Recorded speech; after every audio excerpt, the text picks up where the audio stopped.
you guys see this game Saturday, or Sunday rather, as a must-win game? 0-9 in Q1 games, and you guys are being talked about more than anybody about NCAA bubble stuff. So is this a must-win game? I feel like every game is a must-win game. That's just what it is, and we focus on Sunday, and I feel like it's a must-win game. How aware are you of the chatter about the NCAA tournament bubble, and it's no matter what game you watch, when it comes up, you guys are one of the first teams talked about? We focus on NC State. We're not focusing on we control the controllable, and that's NC State. Caleb, Coach Davis said after the game the other night, and again today, that he's looked this week at maybe tweaking some things. What have those looked like in practice? What does he sort of emphasize to you this week as things that he might want to alter to try and improve some of the offense? Just our spacing and the way we run our offense. And he hasn't really focused on telling us specifically. I'm sure he'll change that in practice today, and you'll see it in the game in NC State. But he hasn't really spoke specifically on what he'll change. But spacing has been one of his emphasis. Okay. How do you try to go about getting better space? What does that look like? I mean, you guys throw the ball to Armando. You guys are. It looks like you guys are nicely spaced around the perimeter. It just comes down to making shots. How do you try to go about improving the space? Just what you said, making shots. I think that's what it's really that simple. I guess. Yeah, that's what'll change everything. It's just us making shots and us having the confidence in taking and making those shots. Have you been in the gym more this week as a result of trying to do that? I mean, I'm always in the gym. Yeah. So my routine doesn't change whether I go 9 for 9 or 1 for 9. So I'm always in the gym. Have you, offensively, have y'all tried anything different that stands out in particular in terms of, Coach Davis talked about getting the ball to Armando in different ways or get on transition. Anything you can point to that's a little bit different this week in terms of tweaks? Definitely getting out of transition just for us to get more easy buckets and passing the ball to Armando. Sometimes it's us cutting, us setting screens, doing a lot of those to free up him, and then also get more open shots for us. As they try to pack in, but I feel like it's just we just got it, like I said, make those open shots. Why do you think this season there hasn't been as much transition offense from y'all? I mean, you stress it when we ask you about it. You say it's important, but do you think anything stands out as to why that hasn't happened this year? I'm not really sure. It's just this is a different team, and I feel like the more and more we emphasize it, just these past 3-4 games, and we've been getting more transition buckets, and I just think we didn't really emphasize it as much earlier in the season, mid-season, but now that we are, I feel like that we are getting more run-outs and league-outs.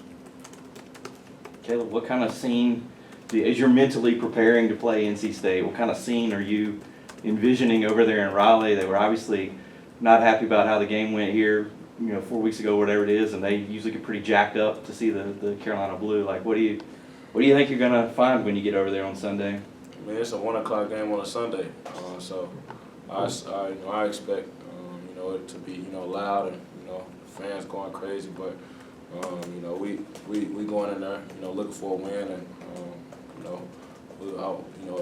for us, I just feel like the best part of it for us to see them shut up. Have you had any weird interactions with State fans living here the last 3 years? Nah, not really.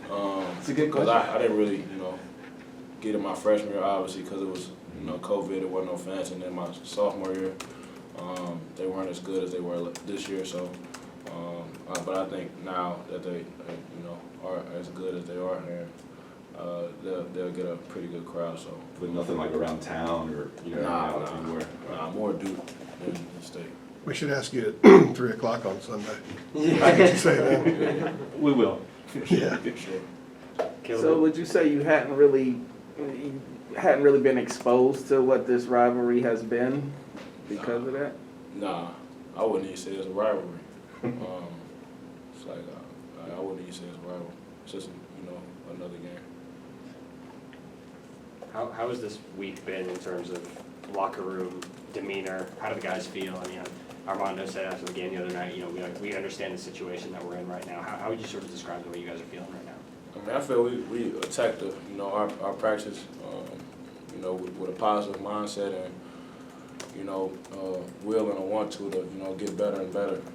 Obviously, you know, we can't change what happened already, and we're not looking too far ahead. So I feel like, you know, our mindset is just, you know, one game at a time. And if we focus on one game at a time, everything else will work out.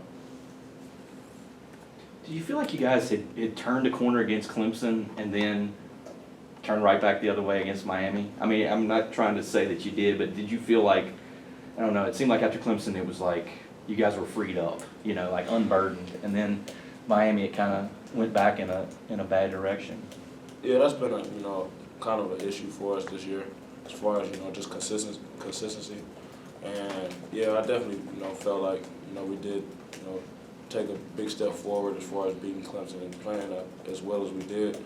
And then we kind of took one backwards playing the Miami game. But, I mean, you know, things happen, and, you know, we've learned from that game, and we've grew from that game as far as, you know, our mindset and us not, you know, worrying about, you know, what the outsiders say or, you know, getting too hung up into what other people, you know, expectations are for us. And so I just feel like, you know, Coach Davis has kept us, you know, one game at a time, and once we'll let everything else play out. Have you sensed any frustration from Pete? Do you guys have any conversations with him to kind of pull him through some of the struggles that he's had of late? I mean, yeah, it's evident, you know, that he is frustrated, which, I mean, he should be, because, you know, he's not shooting the ball as well right now.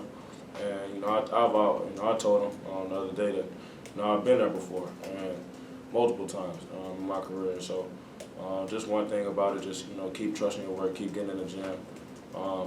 I see how much work he puts in, and, you know, just trying to keep his confidence high. Don't lose your confidence, because it's hard to get that. It's harder to get that back if you lose it. And so I'm just trying to keep his confidence high.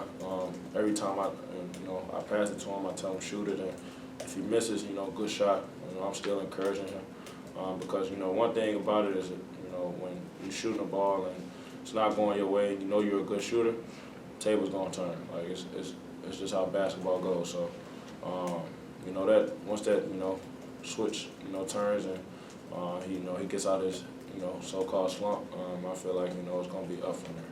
Couple more, he's got good practice. Is he too hard on himself, Pete? I mean, I feel like we all are. We all kind of got that, you know, same mentality as, you know, we want to make every shot. We want to get every defensive stop. We want to, you know, play the right way all the time. But, you know, it's basketball. And you know, things not going to go your way all the time. And, you know, he does get on himself. He's, you know, his biggest critic. And I feel like, you know, that's why he is a great player, because he is hard on himself. He cares about the game, and he cares about, you know, how he plays. If he didn't, I think that would be more of an issue. And so, I'm like I said, I just try to tell him to be positive and don't lose his confidence. One more, anybody? What? I feel like I've asked too many. I'll throw another one out there. I mean, the whole situation with Terquavian and Leaky from the first game, the foul that goes down and gets stretchered off. Like, did you feel like, is there any bad blood there? Like, it seemed like Leaky reached out to Baby T and, like, apologized, and he said, Terquavian said they were cool, and he'd always looked up to Leaky. Like, how do you see that relationship as you're going into Sunday between this guy who'll probably be guarding again, who's NC State's best player? None. I don't think it's none. I mean, Leaky tried to make a basketball play, and, you know, fortunately, that Terquavian was, you know, okay, and I mean, that's just what it was. Thanks, Caleb. Thank you, Coach.